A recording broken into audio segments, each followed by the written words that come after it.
नमस्कार दोस्तों, स्वागत है आप सभी का। आज हम लोग देखेंगे कि जो संविधान सभा थी और संविधान निर्माण की जो विधि थी, प्रक्रिया थी, वो क्या-क्या थी। ठीक है? तो दोस्तों यहाँ पर हम लोग जो है घटना चक्र की जो पूर्वावलोकन सीरीज़ है, उसका हम लोग यहाँ पर डिस्कशन कर रहे हैं। पिछली कक्षा में हम लोगों ने संवैधानिक विकास को विस्तार से समझा था। आज का जो टॉपिक है संविधान सभा और संविधान निर्माण की प्रक्रिया, उसका हम लोग यहाँ पर शॉर्ट नोट देखेंगे, जो कि हम लोग अभी पूर्वावलोकन के सीरीज़ में जो है हम लोग पीवाईक्यू सॉल्व कर रहे हैं, उसका हम लोग यहाँ पर क्या है शॉर्ट नोट देखते हैं। तो दोस्तों आज यहाँ पर हम लोग घटना चक्र का पूर्वावलोकन को यहाँ पर शॉर्ट नोट्स देखेंगे। शॉर्ट नोट देखने का तात्पर्य ये है दोस्तों कि कम समय में जो है आपका जो इतने समय में जो है यूपीएससी हो, चाहे यूपी पीसीएस हो, बिहार पीसीएस हो, है ना, अन्य उपयोगी परीक्षाएं जो हैं वहाँ पर जो क्वेश्चंस पूछे गए हैं, पीवाईक्यू जो पूछे गए हैं, आपके क्वेश्चन जो पूछे गए हैं, उनका हम लोग थोड़ा सा शॉर्ट में जल्दी से इस छोटे से नोट्स के माध्यम से देख लें, जहाँ पर हमारे सारे के सारे क्वेश्चन कवर हो जाए। तो दोस्तों आज हम केवल लाइन बाय लाइन पढ़ने से अच्छा है कि हम लोग यहाँ पर थोड़ा सा शॉर्ट नोट के माध्यम से थोड़ा कॉन्सेप्ट समझ लेते हैं, और इसके बाद जो हमारी नेक्स्ट क्लास रहेगी उसमें हम लोग क्या करेंगे, एमसीक्यू को दोस्तों सॉल्व करते हैं। ठीक है, एमसीक्यू वहाँ पर हम लोग सॉल्व करते हैं दोस्तों। तो चलिए शुरू करते हैं आज का हम इस शॉर्ट नोट्स को एक आसान भाषा में थोड़ा सा समझ लेते हैं, और फिर इसके बाद जो है नेक्स्ट वीडियो जो आपको मिलेगी वह वीडियो आपको मिलेगी एमसीक्यू में। ठीक है दोस्तों, चलिए तो शुरू करते हैं। तो आज का टॉपिक जो हमारा है संविधान सभा।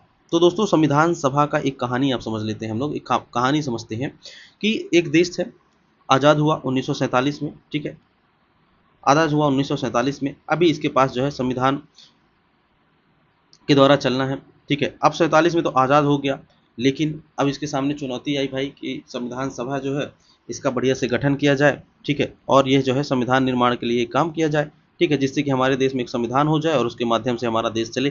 ठीक है, तो इसी के लिए जो है यहाँ पर संविधान निर्माण के लिए जो है संविधान सभा का गठन किया जाता है दोस्तों।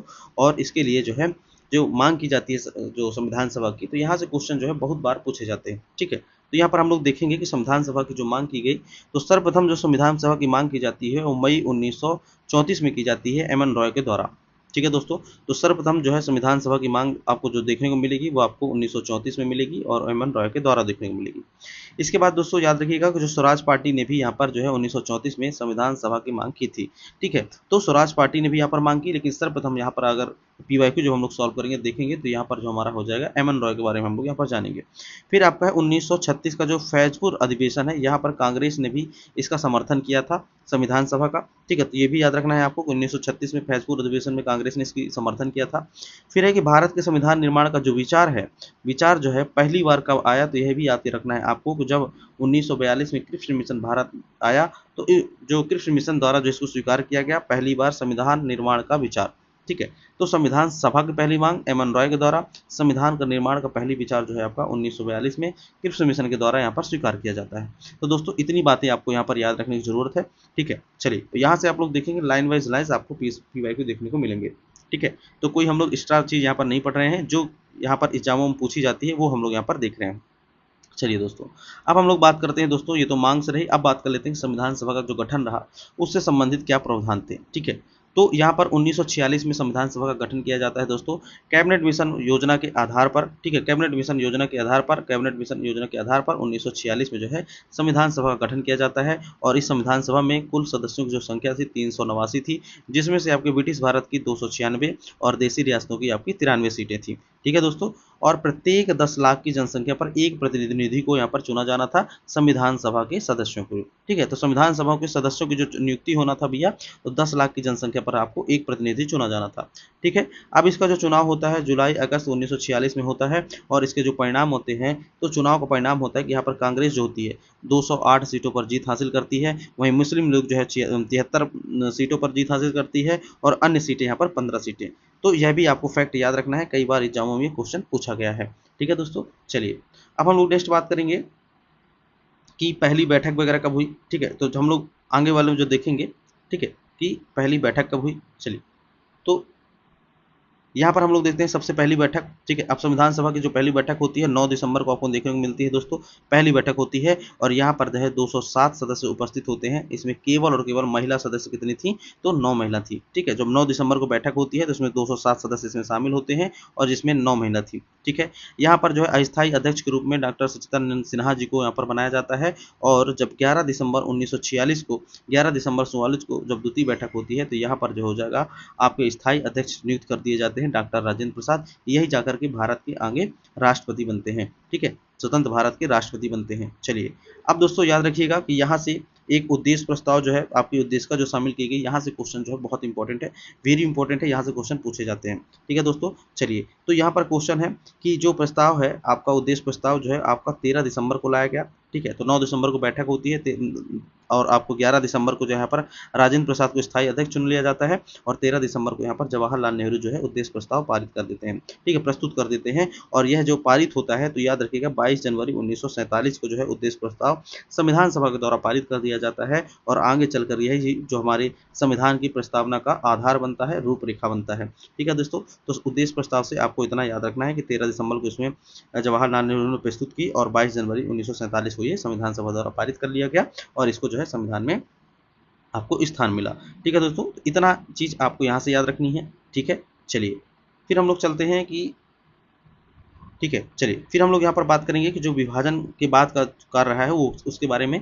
तो माउंटबेटन योजना आती है 3 जून 1947 को, जिसके बाद सदस्यों की संख्या जो होती है घट जाती है, कितनी हो जाती है, 299 हो जाती है। पहले कितनी थी, 389 थी, ठीक है। अब यहाँ पर भारत और पाकिस्तान का विभाजन हो जाता है तो सीटें जो हो जाती हैं यहाँ पर भारत के पास 399 बचती हैं। अब ये 399 सदस्य जो थे वो कहाँ कहाँ से थे ये देख लेते हैं। तो इसमें जो है प्रांतीय प्रतिनिधित्व 223 था, 229 का था और जो देसी रियासत थे उनके प्रतिनिधि यहाँ पर 70 देखने को आपको मिलेंगे दोस्तों। फिर यहाँ पर दोस्तों याद रखिएगा कि संविधान बनाने में कितना समय लगा। तो एक चीज़ आपको ये क्वेश्चन जो है पूछा जाता है, खास करके वनडे एग्जाम हो गया, यूपीआरओ हो गया, ठीक है। और जो भी वनडे एग्जाम है यहाँ पे क्वेश्चन जो है बहुत इंपॉर्टेंट है, पूछा जाता है कि 2 वर्ष 11 माह और 18 दिन का समय यहाँ पर लगता है संविधान निर्माण में। और इसमें जो कुल अधिवेशनों की संख्या है वो 11 होती है, टोटल 11 अधिवेशन यहाँ पर किए जाते हैं। कुल बैठकों का दिवस यदि बात करें तो कितने दिन लगे, तो 165 दिन टोटल यहाँ पर बैठकें हुई और यहाँ पर जो प्रारूप पर चर्चा हुई 114 दिन प्रारूप पर चर्चा हुई थी। आप सभी जानते हैं कि प्रारूप समिति का गठन किया गया था कि कौन कौन से प्रावधान वगैरह इसमें रखे जाने हैं, कौन सी मांगे रखे जाने हैं, ठीक है। तो यहाँ पर जो है संवैधानिक सलाहकार किसको रखा गया था, तो वी एन राव मतलब डॉक्टर भीमराव अम्बेडकर को रखा गया था। तो इतनी चीज़ें आपको यहाँ से भी याद रखना है क्योंकि ये भी क्वेश्चन जो है बहुत सारे बनते हैं दोस्तों, ठीक है। तो यहाँ से भी क्वेश्चन बनता है। चलिए, अब हम चलते हैं नेक्स्ट की ओर। नेक्स्ट यहाँ पर है कि संविधान का अंगीकरण, ठीक है। अब यहाँ पर हम लोगों ने देख लिया कि संविधान का बैठक हो गया, कब बैठक हुई, उसमें क्या क्या बात हुई। फिर यहाँ पर अंगीकरण, तो आपको ये डेट याद रखना है कि 26 नवंबर 1949 को संविधान जो है अंगीकृत, अधिनियमित और आत्मसमर्पित होता है। यह आपको जो है प्रस्तावना में ये आपको देखने को मिल जाएगा। नीचे प्रस्तावना में लिखा हुआ है कि जो है अंगीकृत, अधिनियमित और आत्मसमर्पित किया जाता है 26 नवंबर 1949 को। हालांकि दोस्तों 26 नवंबर जो 50 है, ठीक है, 26 नवंबर 1950 में 234 सदस्य यहाँ पर हस्ताक्षर करते हैं, ठीक है। कब हस्ताक्षर करते हैं, तो 24 नवंबर 1950 को 284 सदस्य यहाँ पर हस्ताक्षर करते हैं और 26 जनवरी वो दिन है जहाँ पर हमारा संविधान जो है पूर्ण रूप से लागू हो जाता है दोस्तों, पूर्ण रूप से लागू हो जाता है आपका 26 जनवरी 1950 से, ठीक है दोस्तों। चलिए, तो अब यहाँ पर हम लोग देख लेते हैं कि कुछ इसमें जो क्वेश्चन पूछा जाता है कि संविधान सभा में जो है इतने सदस्य तो थे 299, लेकिन उसमें जो है महिलाओं की संख्या कितनी थी। तो दोस्तों याद रखिएगा ये पहला 15 महिलाओं के नाम यहाँ से क्वेश्चन अभी भी पूछे जाते हैं, मैच द कॉलम में पूछे जाते हैं, या तो आपको दे दिया जाएगा कि इतने ये हैं, इनमें से कौन सी महिला सदस्य इसमें नहीं थी, कौन संविधान सभा के सदस्य नहीं थी। पुरुषों के बारे में भी याद रखिएगा, ठीक है दोस्तों। चलिए, तो यहाँ पर जो 15 महिलाएं थी यहाँ पर आपको देख लीजिए पूरा लिस्ट दिया हुआ है कि विजय लक्ष्मी पंडित, आपकी राजकुमारी अमृत कौर, सरोजनी नायडू, सुचिता कृपलानी, पूर्णिमा बनर्जी, लीला रॉय, जी दुर्गावती, हंसा मेहता, कमला चौधरी, रेणुका रॉय, मालती चौधरी, दक्षिणी वेलु युद्धन और आपका बेगम एजाज रसूल, एनी मस्कनी और आपका अम्बू स्वामीनाथन। तो दोस्तों इतनी सारी महिलाएं, जो 15 महिलाओं को नेतृत्व हमारी संविधान सभा को मिला था दोस्तों, तो इनका नाम आपको याद रखना है। लाइन वाइज लाइन यहाँ से क्वेश्चन पूछे जाते हैं।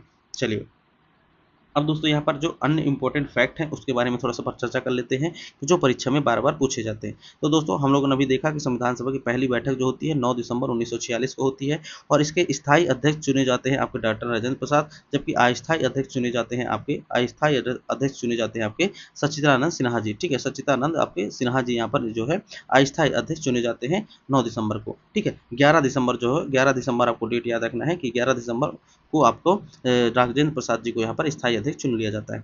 फिर दोस्तों उद्देश्य प्रस्ताव याद रखिएगा, उद्देश्य प्रस्ताव जो है 13 दिसंबर को प्रस्तुत किया जाता है किसके द्वारा, तो नेहरू जी के द्वारा। ठीक है, नेहरू जी इसको प्रस्तुत करते हैं और आपका 22 दिसंबर, ठीक है 22 को आपको याद रखना है, 22 जनवरी सॉरी 22 को जो है आपका कब लागू होता है दोस्तों, कब लागू होता है, तो ये आपका अभी हम लोगों ने देखा था कि जो आपकी 22 जनवरी है। ठीक है, 22 जनवरी 1947 को जो है उद्देश्य प्रस्ताव क्या होता है, लागू हो जाता है दोस्तों। ठीक है दोस्तों, एक मिनट। ठीक है, तो 22 जनवरी को यहाँ पर जो है ये लागू हो जाता है, ये भी आपको याद रखना है। फिर यहाँ पर है कि संविधान अंगीकृत कब होता है, तो याद रखिएगा जो 26 नवंबर 1949 है यहाँ पर अंगीकृत, अधिनियमित और आत्मसमर्थित किया जाता है। उद्देश्य का में इसका वर्णन किया गया है। वहीं जो है 26 जनवरी जो 1950 है यहाँ से संविधान जो है पूर्णतः लागू हो जाता है दोस्तों। ठीक है, फिर है यहाँ पर कि संवैधानिक सलाहकार कौन थे, तो वीएम जो आपके अम्बेडकर साहब थे। ठीक है, अम्बेडकर थे और यहाँ पर कुल महिला सदस्यों की यदि हम लोग बात करें तो टोटल 15 महिला सदस्यों का यहाँ पर जो है भारतीय संविधान सभा को प्रतिनिधित्व मिला था। ठीक है दोस्तों, तो दोस्तों हमारी जो थ्योरी वाला पोर्शन है आप देखेंगे कि जो हम लोग अभी तक इतना पढ़े वहाँ से ही आपको सारे पीवाईक्यू सॉल्व हो जाएंगे। ठीक है, सारे पीवाईक्यू सॉल्व हो जाएंगे, मतलब आप लोगों ने यहाँ पर संविधान सभा में आए 35 वर्ष के पीवाईक्यू आप लोग यहाँ पर सॉल्व कर चुके हैं दोस्तों। कल हम इसी का पीवाईक्यू जो है एमसीक्यू फॉर्म में जो है आप लोग कल प्रैक्टिस करेंगे। तो यहाँ पर 2 वीडियो अपलोड होती हैं, पहले हम लोग थ्योरी पढ़ते हैं, उसके बाद जो है एमसीक्यू की यहाँ पर वीडियो अपलोड हो जाती है दोस्तों। तो इसको आप लोग जरूर सॉल्व कर लीजिएगा। चलिए, तो आज का दोस्तों सेशन हमारा यहीं तक रहा। मिलते हैं हम लोग नेक्स्ट वीडियो में। ऐसी वीडियो अगर आपको पसंद आ रही है तो चैनल को दोस्तों सब्सक्राइब कर दीजिएगा। ठीक है, और यहाँ पर लाइक भी कर दीजिएगा, सब्सक्राइब कर दीजिएगा और फीडबैक अपना दीजिएगा दोस्तों कि आपको ये वीडियो कैसी लगी, अपना फीडबैक जरूर दीजिएगा दोस्तों। ठीक है, चलिए तो मिलते हैं फिर हम लोग कल। तब तक के लिए आप सभी को बहुत बहुत धन्यवाद। अभी तक आप लोगों ने वीडियो पर बने रहे। ठीक है, चलिए।